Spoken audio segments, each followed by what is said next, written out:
Alright, magandang araw po sa inyong lahat mga kababayan, Batang Maynila to, it's... Ay oh, poging-pogi oh. Wow. Alinis-linis na mukha ni ni Idol Robin Padilla. Ito raw yung gift ni Robin Padilla sa kanyang asawang si Mariel Rodriguez sa kanilang anniversary. Yung tanggalin yung kanyang bigote. Okay na yon, at least wala nang kakalikutin etong si Robin Padilla kapag may hearing kasi istorbo eh. Diba, istorbo yun kapag may nag-hearing nagsusuklay ka ng bigote. At tatandaan nyo yung nagsasalita si Senator Rapi Tulfo. Nagagalit si Rapi Tulfo tapos si Robin Padilla nagsusuklay ng bigote. Diba? At least ngayon walang istorbo, walang distraction. So maganda yan, palakpakan natin. At least nabawasan yung distraction. Wala na nga masyadong nagagawa. May distraction pa. Diba? So ayan, magandang development na natanggal etong bigote ni Robin Padilla at medyo maayos-ayos na yung buhok ha. At least sir, Robin Padilla, mukha ka ng ngayon, mukha ka ng kahit papano mukhang senador. Mukha lang. Mukhang senador ka na kasi itsura mo noon nung may bigote ka tas haba-haba ng buhok mo. Mukha kang hindi ka galang-galang eh. Hindi ka lang nag-aayos. Tapos hindi ka pa mukhang kagalang-galang. At least ngayon, kahit papano kapag nagsuot ka na ng barong, mukha ka ng kagalang-galang at malinis ka tingnan. Walang distraction, wala ka ng susuklayin na bigote. Maganda yan, maganda yung move na yan. At sana magtuloy-tuloy ka na yan sa sa ginagawa mo. At ito basahin ko lang at tingnan natin kung natutuwa yung ilang ating mga kababayan ha. Ay, tingnan nga natin. Hello, utak naman sana. Grabe naman. Teka. Ano sabi? Huwag kang dyan. Wala ka din namang utak. Nag-aaway na. May tagapagtanggol May tagapagtanggol si Robin Padilla. Palitan ng utak ng kuneho. Ayan ito pa. Mukha na raw matalino. Ba? At least. Diba? Kahit hindi ka matalino, at least mukha kang matalino. Diba? Kasi malinis Kasi pag mukha kang barumbado, wala ka nang masyadong ambag, mukha ka pang barumbado, di parang wala ka ng kwenta. Diba? Mas okay na yan, okay na para sa akin yan. Grabe naman kayo grabe naman kayong magsalita laban kay Robin Hood. Ayos nang mabawasan kahit paano ang bobohan na taglay. Grabe naman. Sana yung utak din. Paano yan? Tatanggalin mo? Babawasan mo? O hahasain mo lang yung utak? Hindi mo pwedeng tanggalin yung utak. Pwede yung hasain yung utak para kahit paano naman may talino. Diba? So, pwede yan. Yung utak din, hasain. Mag-artista ka na lang uli.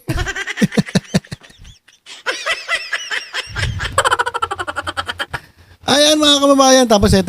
Meron ako nakita rito Kaya daw siya nagpa-ahit ng bigote para malihis lang ang atensyon sa ginawa ng staff niya. Kasi di ba si Nadia Montenegro na kanyang staff ay nahuli na nagchochongki dun sa CR ng Senado. So para malihis ba? Para malihis yung usapan doon. Eto mga kababayan, pag-usapan na natin. Total, nandiyan na tayo. Pag-usapan natin si Nadia Montenegro. Ayan mga kababayan, Eto yung parusa. Robin Padilla, pinagbakasyon si Nadia Montenegro sa Chongqing Scandal. Biro mo, pinagbakasyon pa. Sarap ng buhay. Gumawa na ng kalokohan. Binastos na ang Senado. Binaboy na ang pasilidad ng Senado. Pinagbakasyon pa. Saka bakit mo pinagbakasyon? Dapat ang ginawa mo, inimbestigahan mo At pinadrug test mo. Bakit bakasyon?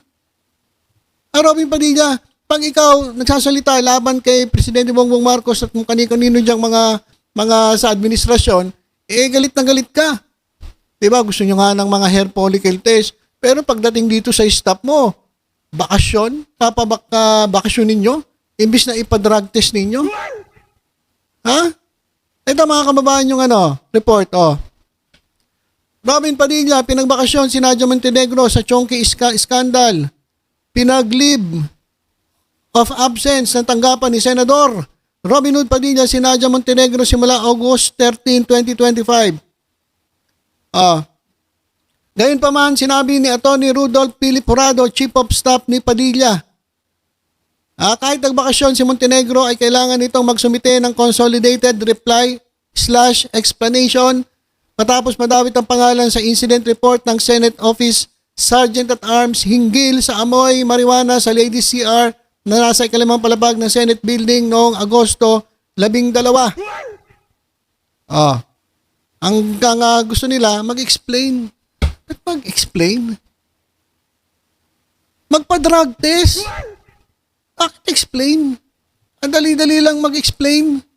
Diba, sinabi na nga niya na may vape daw siya, nagbe-vape daw siya. Yung vape niya, amoy marijuana.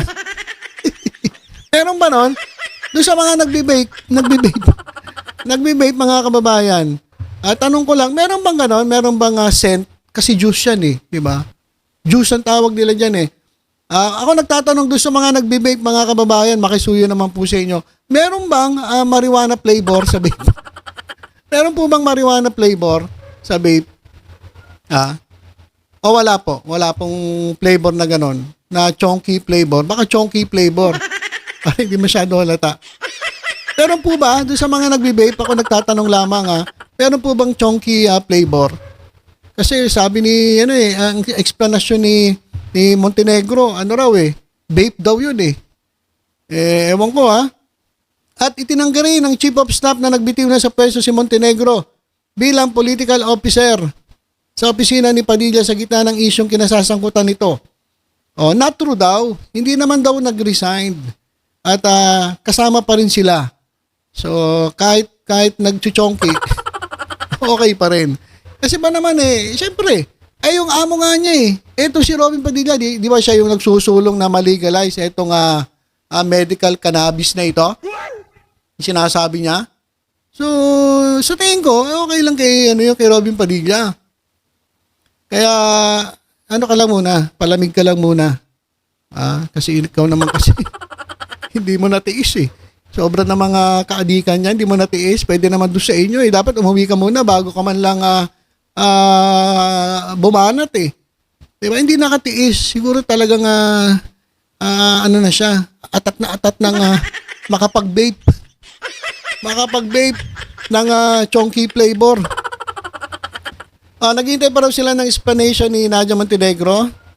How can we act? We do not know kung ano sasabihin niya rin sa incident report as well as the 2 previous news articles. So, naghihintay pa sila.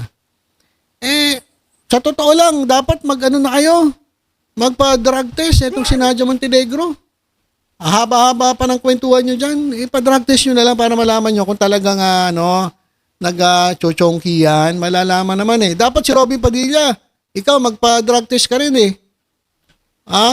Baka ikaw nag-chochongki ka rin. Ako nagtatanong lang, hindi ko po sinasabi na nag-chochongki itong si Robin Padilla. Nagtatanong lang po. Kasi stop niya di ba? Nag-chochongki di ba? Alay mo. Di ba? Malay mo. Di ba? Dapat magpa-drug test ka rin. Senator Robin Padilla para ligtas ka. Hindi namin kinakailangan niya magpatanggal ka ng bigote. Hindi namin kinakailangan yung magpagupit ka ng buhok. Ang kailangan namin, magpa-drug test ka rin. Kasi yung isang staff mo, nahuling nag-chonky. So, dapat, magpa-drug test ka rin. Diba? Sobra-sobra na yung pambabastos na ginagawa nyo dyan sa Senado. Pagkatapos nito ni Marilu Rodriguez, pagkatapos niyang magluta drip, ito namang staff mo, nag-chonky doon sa loob ng Senado. Ayan, mga kababayan, Robin Padilla, dapat di mo pinagbakasyon. Dapat, bago nyo inalis yan, nilinis nyo muna yung pangalan ng inyong opisina. Hindi yung itatakas yung si Nadia Montenegro, kakalimutan lang yung yung nangyari, ibabaw sa limot. Hindi. Dapat nilinis nyo muna, inayos nyo muna lahat, pinatunayan nyo na malinis at hindi addictus sa chonky etong si Nadia Montenegro na staff ninyo bago nyo pinagbakasyon. Pinaalis nyo agad. Di ba? Dapat, muna. Pinanagot nyo muna. Kasi kabastusan yan eh. Di ba? So ayan mga kababayan. At bago tayo magtapos, eto pag-usapan lang natin mga kababayan. Eto pong si Speaker Martin Romualdez. Sa Lunes na po magsisimula ang budget hearings at sabi ni Martin Romualdez ay kinakailangan ito ay transparent. Ito pong importante. Dapat po transparent. Sabi ni Speaker Martin Romualdez, we want not only to inform but to involve the public because the national budget is the people's money. It should benefit them all. Kung ang pinag-uusapan ay ang pera ng taong bayan, dapat taong bayan din ang nakakaalam at makikinabang. Wala tayong itatago sa kanila. Ayan, palakpakan natin, Speaker Martin Romualdez. Ito, wala tayong itatago sa taong bayan.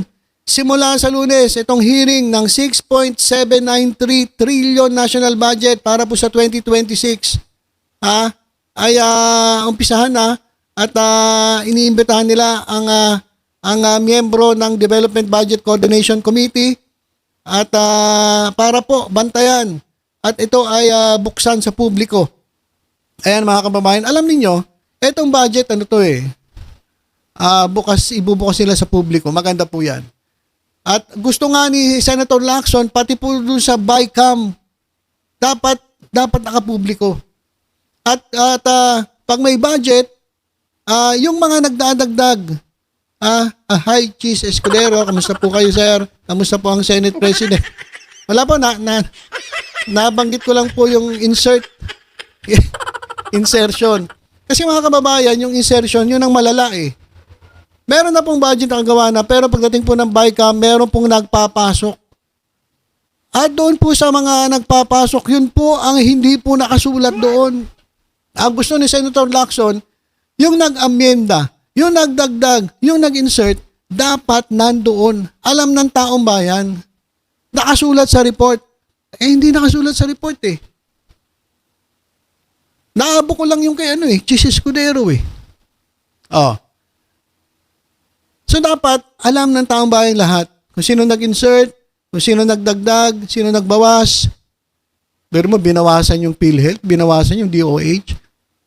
Tapos, idinagdag dun sa flood control projects ng DPWH, mga puki ng anak ng teteng ito mga to. Binawasan yung sa PhilHealth, binawasan yung para sa kalusugan ng ating mga kababayan. Ipinasok dun sa proyekto ng flood control. Sa ipinasok dun sa kanyang kaibigan na sa Bulacan, etong si Joel Islord. JIL eh. Joel Islord Fellowship. Inilagay doon, napakalaking budget para sa flood control doon sa Bulacan. Tapos, meron din sa Sorsogon, meron din si Bongo. Anak ng teteng tong mga ito. Ipinasok nila, binawasan nila ibang budget, pinasok nila, in-insert.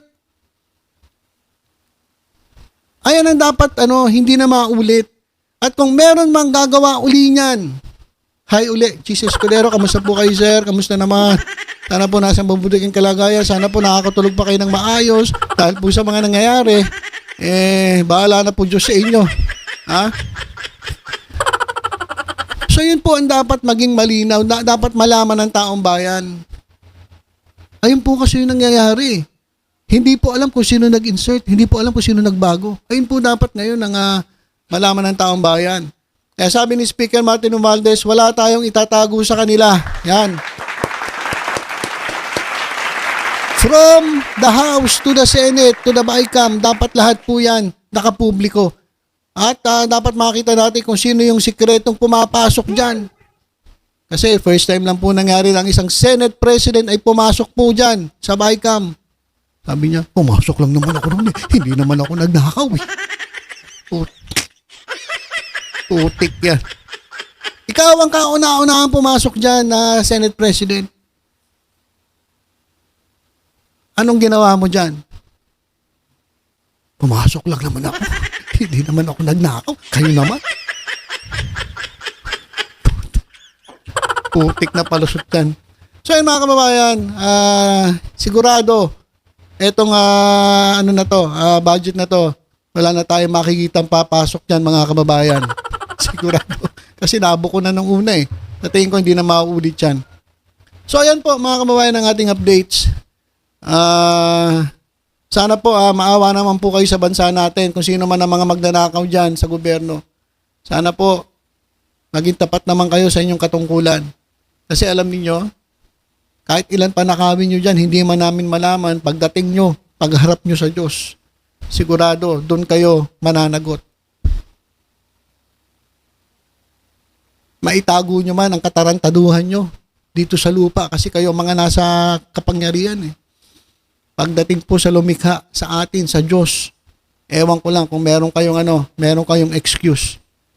O baka ilagay ka doon katabi ni Satanas.